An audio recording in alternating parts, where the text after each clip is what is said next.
É uma experiência de encantamento, primeiro que tudo.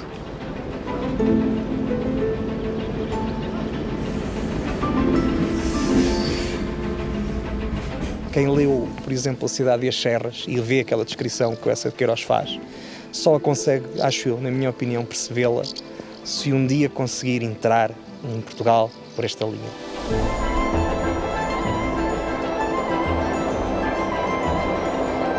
Nós vemos na rocha a dificuldade que foi escavar aquela obra.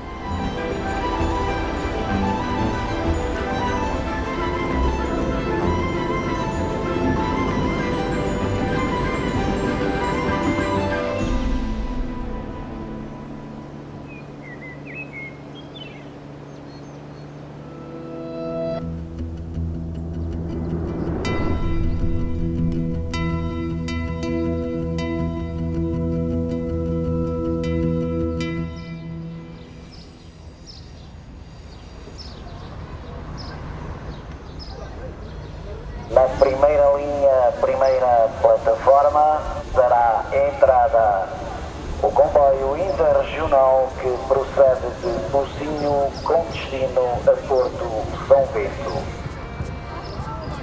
Após a sua chegada, partirá da segunda linha, segunda plataforma, o comboio histórico com destino a Tula.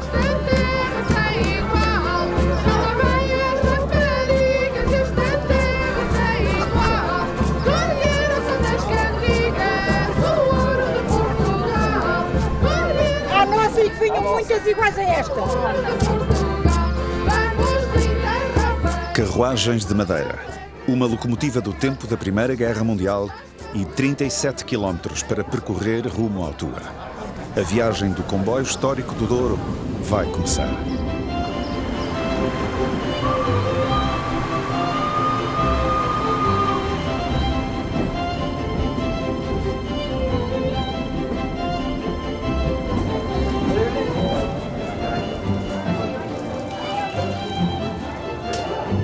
Quase que dá para tocar a água e o rio, é mesmo muito bom.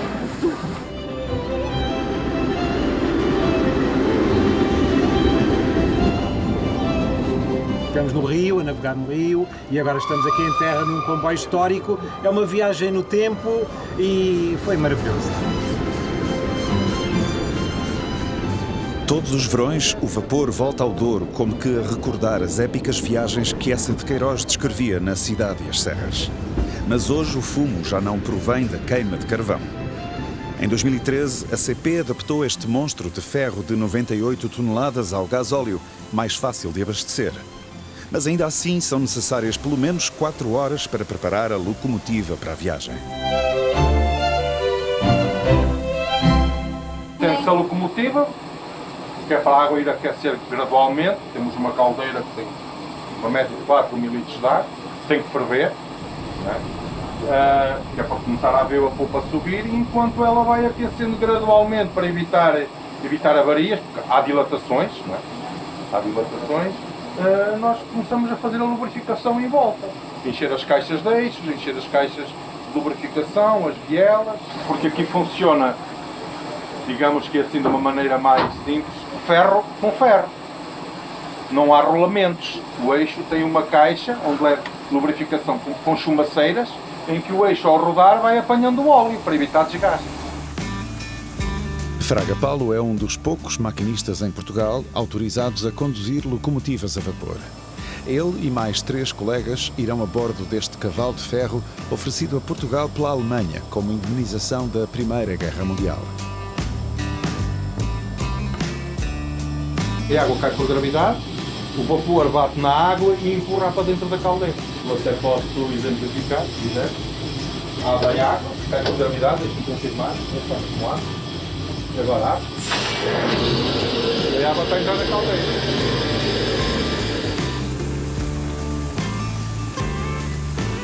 Tem 2 queimadores, tem uma pressão, que é o vapor que dá essa pressão, espalha o gasóleo e o gasóleo arde. A água produz calor, a água ferve, produz vapor e nós temos a comboio a andar. Para ir ao Tua e voltar são precisos 20.000 litros de água e 3 abastecimentos. Depois da régua, é no Pinhão que a caldeira volta a encher. Um espetáculo a que nenhum passageiro fica indiferente e que ano após ano atrai milhares de turistas ao Douro. Somos nós que fazemos as coisas. Enquanto que nos outros comboios, onde eu trabalho, nós damos o comando e alguém faz por nós. Aqui não.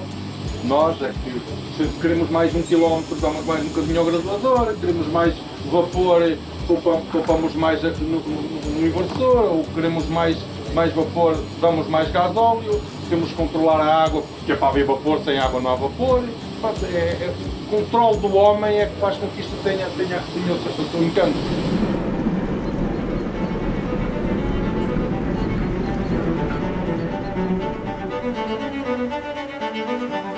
Há 25 anos, o Alto Douro Vinheteiro era uma região praticamente desconhecida no mundo e a linha do comboio servia apenas os locais nas deslocações rotineiras do dia-a-dia.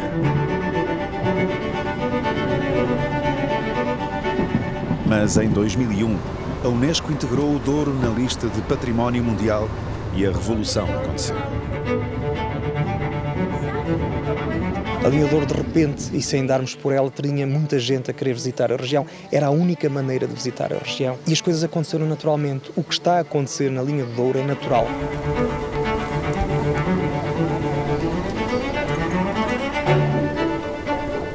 É muito engraçado este novo equipamento. Há um ano para cá, ou coisa parecida, esta recuperação destes comboios mais antigos e tal. São confortáveis e voltamos a poder fotografar a paisagem sem ter um vidro cheio de lixo à nossa frente, que era horrível.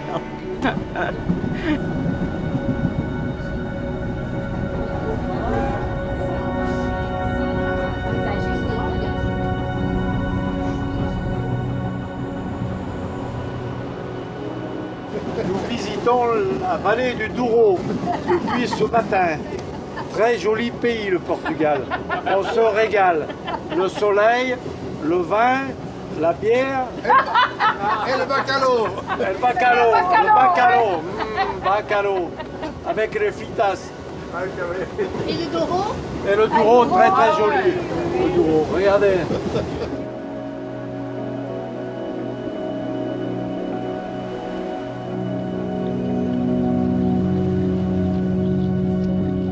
É um processo de deslumbramento que começa mal se atravessa a Pala e se acentua à medida que nos aproximamos de Aregos. Um assombro de paisagem desbravada por uma estrada de ferro que em 1887 se tornou identidade cravada nas encostas da região.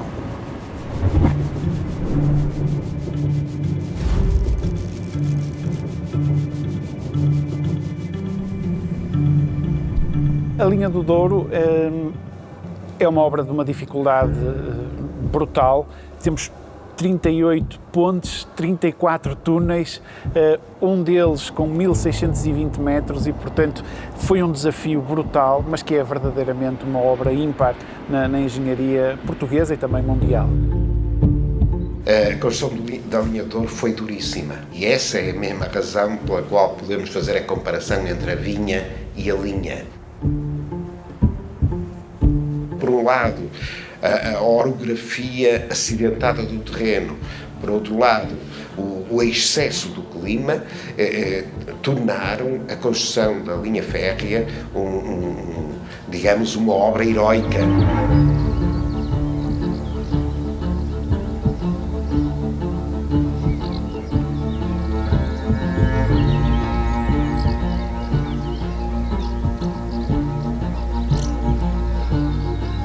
Os túneis, de facto, era a única forma que havia para conseguir o caminho de ferro avançar. Foram abertos à força de braços, à força da dinamite e com centenas e centenas de homens que estiveram a construir isto em períodos onde o Douro era um lugar muito exíguo e, portanto, houve dificuldades com a peste, houve dificuldades com a umidade.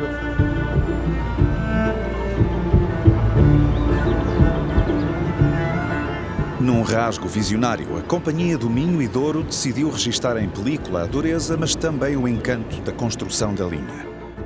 contrata um pioneiro da fotografia a viver em Portugal, Emílio Bil, cuja obra ficará para sempre ligada ao caminho de ferro e ao Douro. A construção da linha do Douro, que demora quase 15 anos, se considerarmos o Porto até Barca d'Alba, ocorre num período de crise profundíssima do Douro.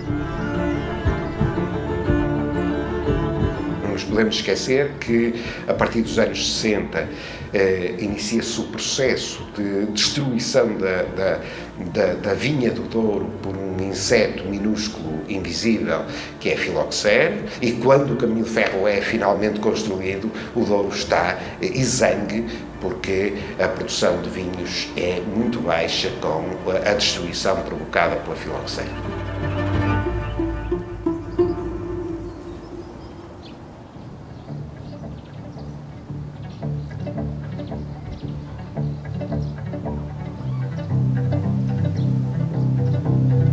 Nos primeiros anos da linha do Douro, poucas pipas terão embarcado no comboio do Pinhão para o Porto. Mas o caminho de ferro haveria de marcar para sempre a maior atividade económica da região. É de comboio que vêm os inseticidas para matar a filoxera e as vides americanas para repovoar as encostas durienses. E é também o comboio que leva a produção de vinho a lugares nunca antes imaginados. Até a este período em que estamos a falar, digamos, segunda metade do século XIX, a região do Douro, mesmo a região demarcada, desde o tempo pombalino, a região do Douro ia até ao Caixão da Baleira.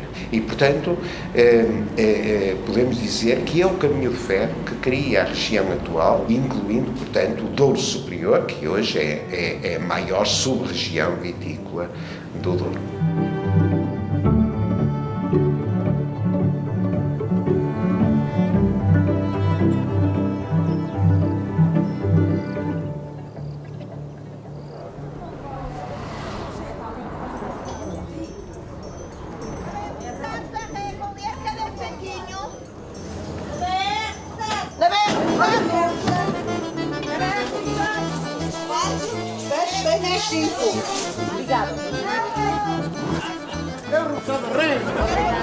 Chamo-me Sónia Tavares, tenho 42 anos, sou obsadeira há 29 anos.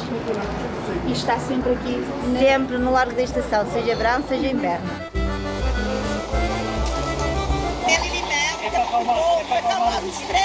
As rebuçadeiras da Régua apregoam os doces de limão, açúcar e mel pelas ruas da cidade há quase um século.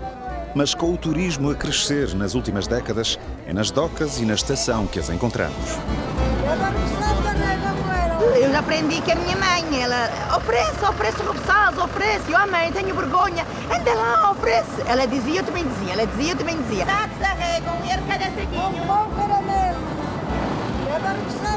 Já vimos o horário dos comboios, lá vamos nós a correr, porque o comboio tem poucos minutos, vai logo embora e nós temos que ir a correr para vender, senão a gente não vende nada. Fica no filme.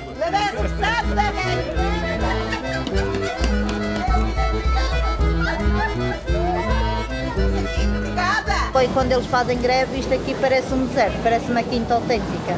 Mas no verão isto é um sonho. Olha os roçadinhos da Régua, são muito bons, venham ao Douro, que é muito lindo, o Douro é muito lindo.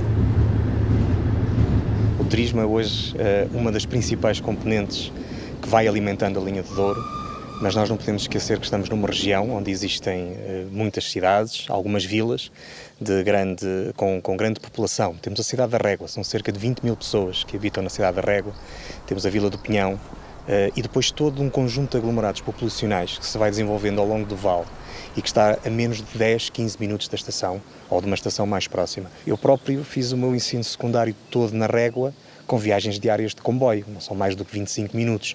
Portanto, há aqui muito mais potencial.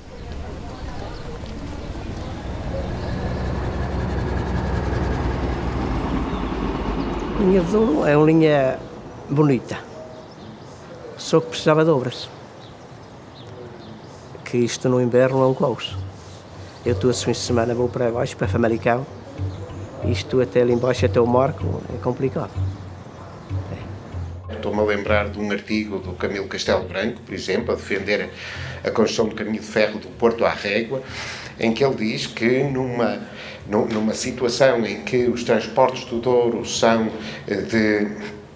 péssimos, as estradas são péssimas e a navegação é muito difícil, que a construção de um caminho de ferro do Porto à Régua poderia criar um caminho seguro para fazer uma viagem em 2 horas. 2 horas é praticamente o tempo que demora hoje. E o Camilo escreve isto em 1855. O que acontece aqui na linha do Douro é que nós temos muitos troços em que a velocidade podia ser mais alta e que ela inexplicavelmente não é aumentada. Ainda recentemente foi intervencionado um troço entre o Tua e o Pinhão, um troço que poderia perfeitamente ter trechos a mais de 100 km/h e em que se mantém 60 km/h. Quase que são as velocidades da construção da linha.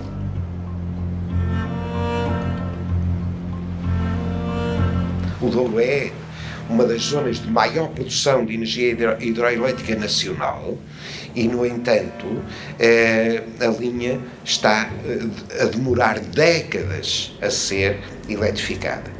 O que é que isto se traduz? Traduz que as velocidades vão sistematicamente baixando, os tempos de viagem vão aumentando e as pessoas vão se afastar.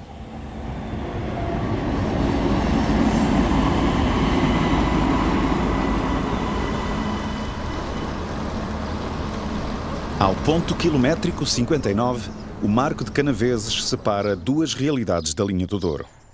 No sentido da Régua, vive o Douro do turismo e da paisagem de tirar o fôlego, mas também do diesel e dos atrasos constantes.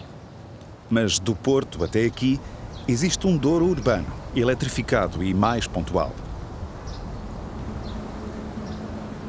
Nós hoje temos uma linha do Douro que arranca, portanto, na estação de São Bento, neste lugar magnífico que nós temos, atravessa uma zona que foi sendo urbanizada e, portanto, era uma zona rural, muito rica em vegetais que permitiam, por um lado, abastecer o Douro e abastecer o Porto. E foi-se urbanizando, naturalmente, porque à volta do comboio tudo era mais fácil, a mobilidade, chegar ao Porto passou a ser um luxo que muito poucos tinham acesso e, portanto, foi natural que essa zona fosse desenvolvendo nesse sentido, onde estes comboios fazem um serviço e transportam milhares de passageiros e, portanto, digamos que é outra face da linha do Douro.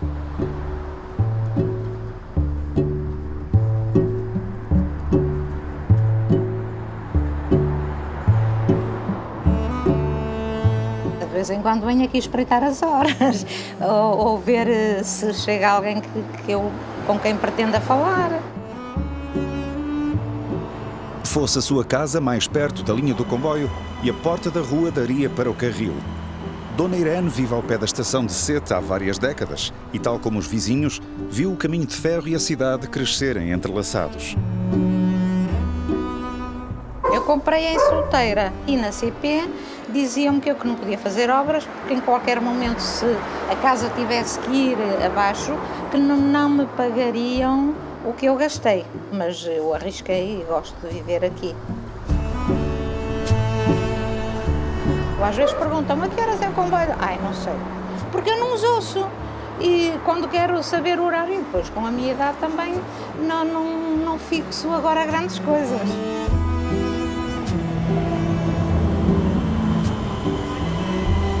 Tivemos o vinho, depois do vinho eu diria que houve aqui uma altura das mercadorias, portanto a linha do Douro tem um papel brutal na construção das barragens, todo o cimento para construir as barragens foi transportado de comboio e, portanto, essa é uma história também magnífica do ponto de vista daquilo que é construir obras e a logística que isso implica.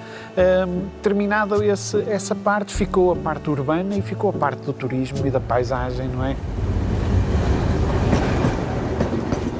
Quando se começaram as obras para alargar, para pôr em via dupla, eu dizia, isto não vai ser para o meu tempo.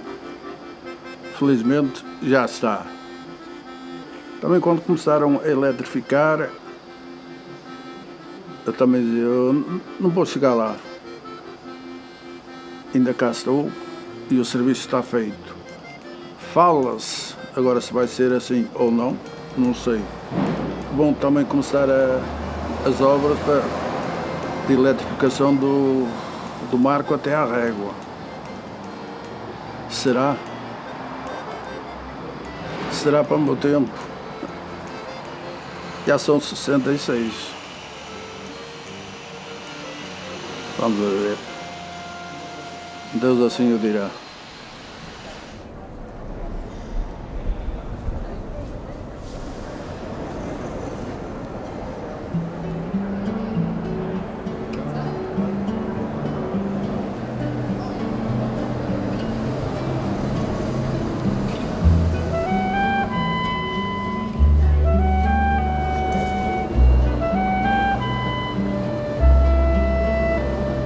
O comboio faz parte do cotidiano das pessoas.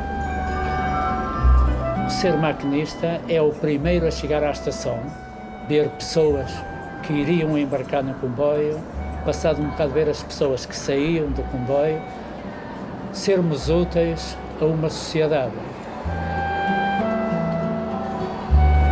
Em adolescente, sonhava ser motorista de caminhões, mas o caminho de ferro dominava as conversas de casa. Aos 20 anos, Joaquim Pinto Mendes seguiu as pisadas do pai e tornou-se maquinista. Esta locomotiva tem uma tecnologia dos anos de 1960, é inglesa, esta é 1413, veio para Portugal com a intenção de terminar com o vapor, o que conseguiu.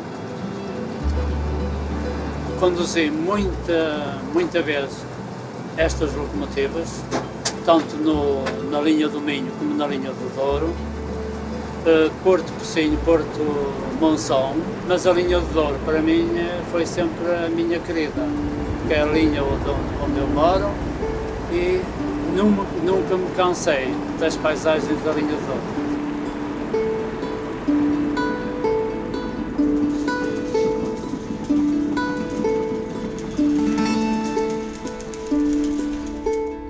De maquinista a colecionador, o caminho de ferro torna-se uma das paixões de Pinto Mendes.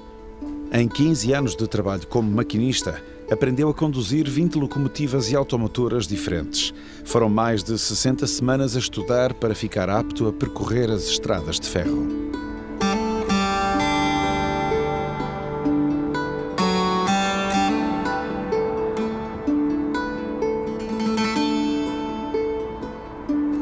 Enquanto trabalhei como maquinista e como inspetor, tenho uma agenda onde aponto quase tudo que aconteceu no dia. Quando eu vim para o Douro, portanto, vinha em 88, portanto, andei nos cursos de material aqui da linha de Douro e comecei a trabalhar no dia. Portanto, fui dado pronto no dia 5 de julho, aqui na linha de Douro. Fui acompanhado pelo Sr. Inspetor Adão.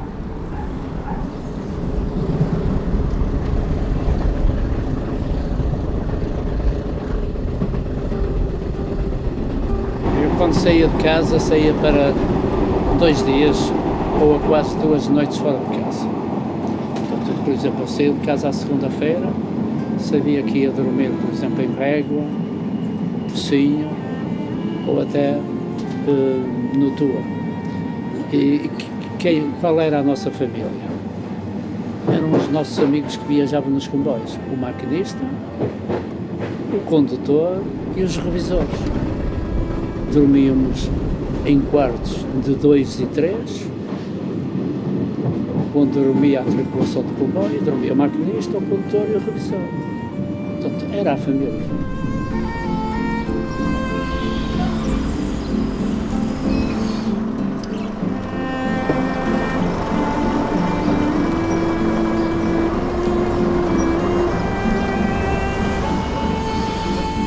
Em 1988, a linha de Douro, a partir da Régua, não tinha onde almoçar nem jantar.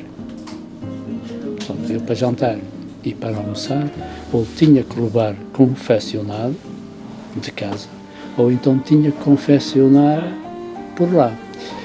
Nós, nos dormitórios, tínhamos o chamado armário comunitário, onde tínhamos panelas, garfos, pratos, Em alguns locais havia azeite, vinagre, sal.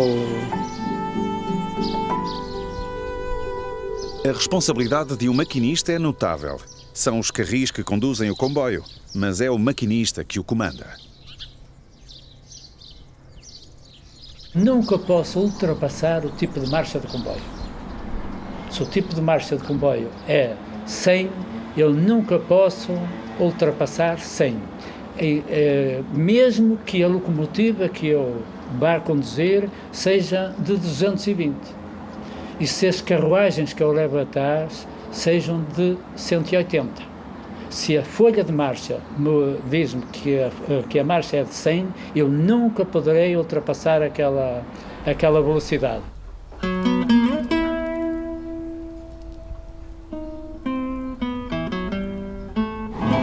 Acidentes graves, 2 mortes, uma morte em Balongo, outra perto da Régua, que me marcam muito. Ainda hoje, quando passo nesses locais, sinto alguma tristeza por aquilo que se passou e não poder fazer nada.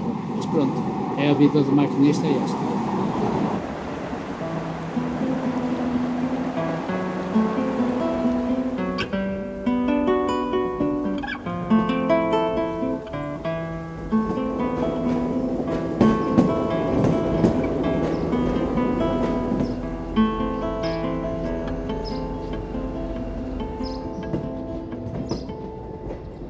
Eu casei-me cedo, casei-me com 21 anos, meu marido era ferroviário, portanto, tínhamos as viagens por ano, nem sei já quantas, e tínhamos o passe, portanto, eu e ele toca andar. Depois nasceu o miúdo, já fui mais calmo, mas depois nós morávamos no Tua, quando me casei vim para o Tua, os meus pais estavam no Pocinho, e nós, nas folgas do meu marido, íamos para o Pocinho para passar a folga do meu marido ao pé dos meus pais. Portanto, eu andei muitas vezes de comboio, muitas vezes, centenas.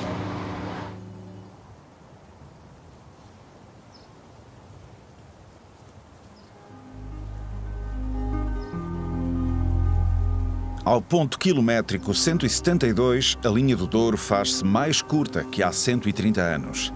A vegetação teima esconder um carril que ainda em 1987 conduzia os comboios até a Barca d'Alva. 35 anos depois, Barca d'Alva volta a estar nos planos ferroviários nacionais. Quando foi encerrado o troço do Pocinho Barca d'Alva, o argumento do governo foi de que a linha não dava lucro. Era insustentável do ponto de vista económico. Mas nós não podemos fazer só essa pergunta, temos também de fazer a pergunta: porque é que é insustentável? Se é por erros de gestão, se é por falta de investimento, etc, etc. Estamos a falar de um produto turístico único, que é o Douro. E se a linha Douro, de facto, hoje assenta grande parte do seu sucesso na vertente turística, nós acrescentarmos estes pouco mais de 20 km a um percurso que já de si é magnífico, num sítio onde o Douro é puro, onde a paisagem é praticamente virgem, vai desde logo motivar o interesse de pelo menos 300, 400 mil pessoas ano. Portanto, é este o incremento que se espera de passageiros sobre a linha do Douro. Não há património sem gente, sem pessoas. E, portanto, começam a chegar lá as pessoas no comboio, saem do comboio, vão ver aquelas paisagens, depois precisam de restaurantes para comer, depois querem comprar umas lembranças e, portanto, isto vai fixar pessoas. Depois estamos a falar de um investimento baixo, que desencrava uma região de uma forma absolutamente notável. Nós hoje demoramos do Pocinho até a Barca d'Alva cerca de 1 hora. Essa viagem vai poder ser feita em cerca de 20, 25 minutos, 30 minutos. Vai ser uma viagem relativamente rápida, cómoda. Há pessoas a morar em Barca d'Alva, há pessoas a morar no interior de Portugal e que precisam de se deslocar. Nós não podemos andar a dizer que queremos contrariar a desertificação e depois não fazermos nada. O comboio contribui de uma forma ativa e mais do que comprovada para a coesão territorial. O Douro não é só uma das regiões mais pobres do país. É também uma das regiões mais desiguais do país. Nos últimos 20 anos, perdeu mais de 10% da população. E, portanto, temos que fazer alguma coisa, o país tem que fazer alguma coisa para que o Douro não seja apenas vinho e turismo, mas para inglês ver. Chegarmos à Barca d'Alva é o objetivo que Portugal tem que cumprir, mas o sonho não termina em Barca d'Alva, a linha tem que ser reposta até Salamanca.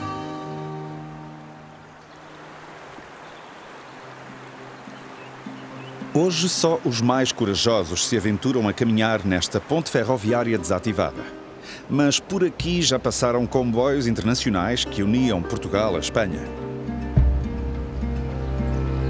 Quando em 1887 o comboio chegou a Barca d'Alva, os empresários portuenses já tinham os olhos postos na Europa e decidem, nesse mesmo ano, levar a via férrea até Salamanca. O trajeto entre Barca d'Alva e Salamanca, em Espanha, foi construído por uma empresa portuguesa, constituída por vários bancos do Porto e que beneficiou de um apoio público do Estado português. Portanto, houve uma empresa portuguesa, com apoios do Estado português, que construiu um caminho de ferro em Espanha. Há um objetivo nítido de internacionalização económica que é paralela a uma outra obra central, também defendida pela Associação Comercial do Porto, que é a construção do Porto de Leixões. E, portanto, os meios empresariais do Porto entendiam que era benéfico colocar a área económica de Salamanca na órbita, no fundo, do Porto. O investimento foi um verdadeiro desastre financeiro. Os bancos do Porto viram-se em grandes dificuldades, muitos deles tiveram que abrir falência, outros tiveram que se fundir para sobreviver e perderam aquilo que na altura era quase um ato de soberania dos bancos, que era a sua capacidade para emitir moeda. A Salamancada, como ficou conhecida, destruiu a independência financeira de uma grande parte da elite portuense. Mas no território permaneceu uma obra notável que foi sendo usada quase até ao encerramento da linha.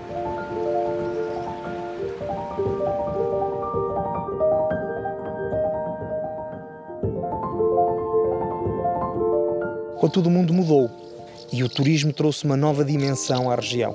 Aliás, ela reaberta é a única maneira de visitar 4 patrimónios mundiais num dia. Desde o Porto, desde do Douro, Foscoa e se chegar a Salamanca. Se nós fizermos a ligação até Espanha, nós temos aqui um produto turístico que é único no mundo. Rolávamos na vertente de uma serra, sobre penhascos que desabavam até largos socalcos cultivados de vinhedo.